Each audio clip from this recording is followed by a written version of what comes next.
Hey, young citizens, young scholars, Mr. Moran here to give you a quick overview about today's lesson, Tuesday, November 3rd. So today we're focusing on the Battle of Horseshoe Bend and, of course, Andrew Jackson.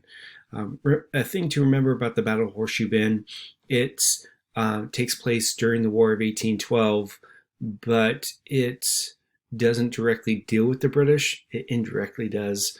It's mostly a struggle between the United States government and a branch of the Indian tribe known as the Creek, but it's a sub-branch of that known as the Red Sticks. But we're going to be focusing on that.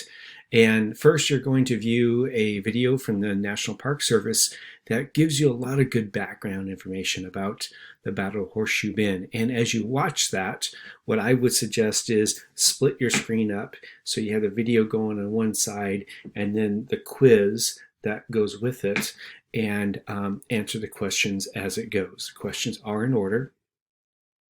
And the good thing about this is you're welcome to stop it and start it.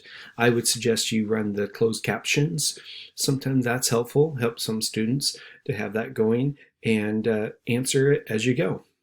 You might have to go back and rewind it, whatever, but you'll get through that for sure.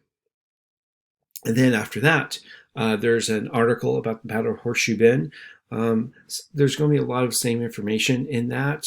Maybe a little bit more detail in some parts. Also, too, it gives you some pictures. It shows you a map, and the map really gives you an understanding of why it's called the Battle of Horseshoe Bend. But it's another great resource, and there are some questions that you have to answer with that. And again, I would recommend splitting your screen in half, have the text on one half and the questions on the other half. Some questions are fill in the blanks, some are open-ended questions.